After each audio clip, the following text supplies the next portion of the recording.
नमस्कार विद्यार्थियों, कक्षा 11 की रसायन विज्ञान विषय की ऑनलाइन कक्षा में आप सभी का बहुत बहुत स्वागत है। आप सभी घर पर स्वस्थ सुखद होंगे। तो चलिए, हमने पिछली कक्षा में पुरातन भारत अथवा प्राचीन भारत में रसायन विज्ञान के कुछ उदाहरण देखे थे।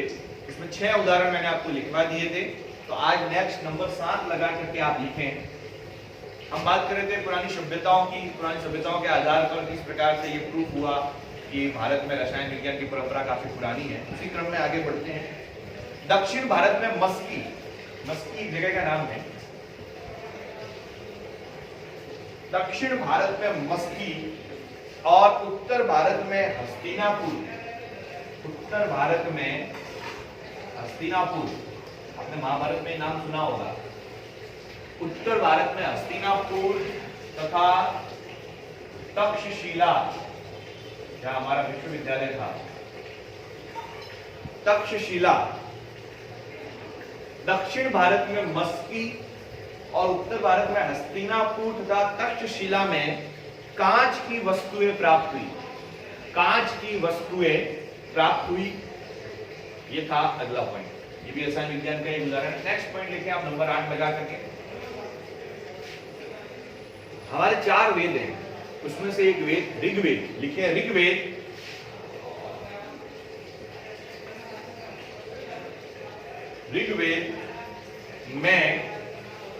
ऋग्वेद में चमड़ा होता है, चर्म संस्करण शोधन हो गया। ऋग्वेद में चर्म संस्करण और कपास रंगने, कपास यानी रुई मतलब कपड़ा, जो रुई का धागा निकल के कपड़ा बनता है उसको रंगना, कपास रंगने का उल्लेख है। मतलब हमारे ऋग्वेद में बताया हुआ है कि चर्म संस्करण और कपास को कैसे रंगा जाता है। हमारी इतनी प्राचीन सभ्यता है रसायन विज्ञान को लेकर। नेक्स्ट लिखिए 9 नंबर। उत्तर भारत में काली पॉलिश वाले मिट्टी के बर्तन। उत्तर भारत में काली पॉलिश वाले मिट्टी के बर्तन।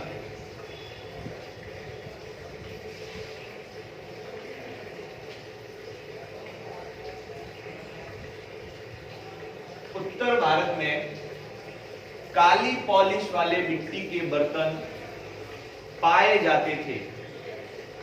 एक बात मैं आपको बताऊं, आपको जानकर आश्चर्य होगा। आज साइंस ने इतना विस्तार कर लिया, इतना टेक्नोलॉजी आ गई, लेकिन ये जो काली मिट्टी से, ये काली पॉलिश वाले जो मिट्टी के बर्तन थे ना, वो आज तक विज्ञान वापस बना ही नहीं पाया। वो उस समय खुदाई में मिले, अब वो कैसे बनाते थे उस जमाने के लोगों को नहीं पता है। इतने शताब्दियां बीतने के बाद भी अभी तक वो रहस्य है हमारे लिए। वैज्ञानिकों ने काफी शोध किए, लेकिन अभी तक पता नहीं चला। ये आप सोचिए कितनी बड़ी बात होगी। तो लिखिए, उत्तर भारत में काली पॉलिश वाले मिट्टी के बर्तन पाए जाते थे।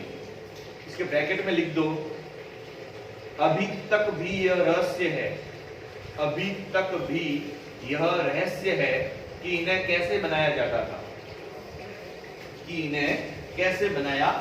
था। नेक्स्ट आप 10 नंबर पर लिखें। ये 10 नंबर ही था ना? हाँ, 10 नंबर था। 11 नंबर पे आप लिखो, कौटिल्य का अर्थशास्त्र जो लिखा हुआ है उसके बारे में लिखते हैं। कौटिल्य के अर्थशास्त्र में समुद्र से लवण बनाने का उल्लेख प्राप्त होता है। कौटिल्य के अर्थशास्त्र में समुद्र से लवण बनाने का उल्लेख प्राप्त होता। समुद्र से नमक लवण कैसे बनता है, उस अर्थशास्त्र में इतने साल पहले लिखा गया था। नेक्स्ट पॉइंट लिखिए 12 नंबर पर। तांबे के बर्तन कौमा लोहा सोना चांदी। तांबे के बर्तन कौमा लोहा सोना चांदी के आभूषण एक शब्द आएगा, टेराकोटा तस्तिरिया।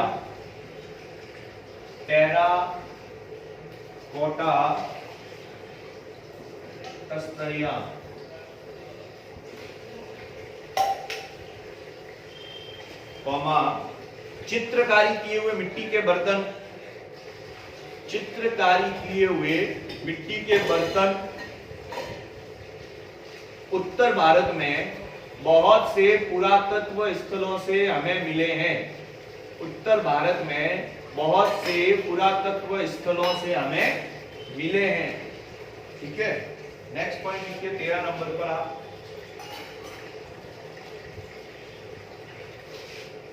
चरक संहिता, चरक द्वारा लिखित पुस्तक है चरक संहिता।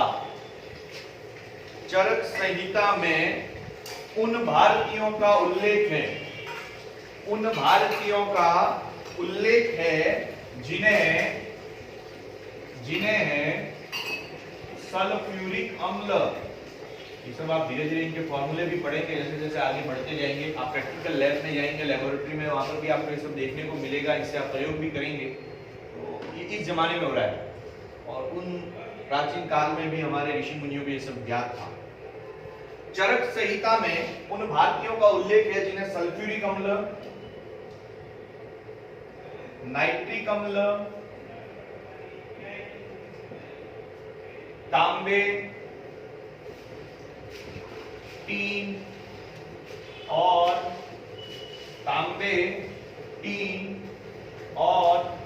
जस्ते के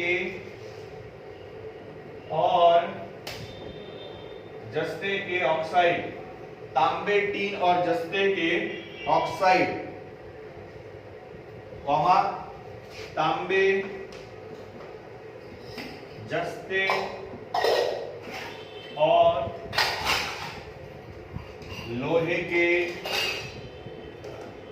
सल्फेट, तांबे, जस्ते और लोहे के सल्फेट, कॉमा शीशे, लोहे के कार्बोनेट। देखिए मैं पूरा रिपीट कर रहा हूं, एक बार आप वापस देख लेना। चरक संहिता में उन भारतीयों का उल्लेख है, चरक संहिता में उन भारतीयों का उल्लेख है जिन्हें सल्फ्यूरिक अम्ल, नाइट्रिक अम्ल, तांबे, टीन और जस्ते के ऑक्साइड, तांबे, जस्ते और लोहे के सल्फेट, शीशे, लोहे के कार्बोनेट बनाना आता था। मतलब उन भारतीयों का इसमें उल्लेख किया गया जिनको ये सब बनाना आता था। आज की तारीख में अगर आप ये सब बनाने जाएंगे तो बहुत सारे यौगिकों को मिश्रित करना पड़ेगा, उबालना भी पड़ेगा, ठंडा भी करना होगा, कहीं फ्रीज में भी उनको फ्रीजर करना होगा, कहीं धूप का टेम्परेचर निर्धारित करना होगा। ये सब करके बनाते थे और वो उस जमाने में बना लेते थे। इतना समृद्ध इतिहास है हमारा। नेक्स्ट आप लिखिए 14 नंबर पॉइंट, सुश्रुत संहिता में। सुश्रुत हमारे बहुत बड़े आयुर्वेदाचार्य हुए हैं, सर्जरी का जनक जिन्हें कहा जाता है। सुश्रुत संहिता में क्षारकों का महत्व बताया गया। सुश्रुत संहिता में क्षार को, अम्ल और क्षार दो चीजें होती है, क्षारकों का महत्व बताया गया। नेक्स्ट आप 15 नंबर पर लिखें रसोपनिषद, एक ग्रंथ है।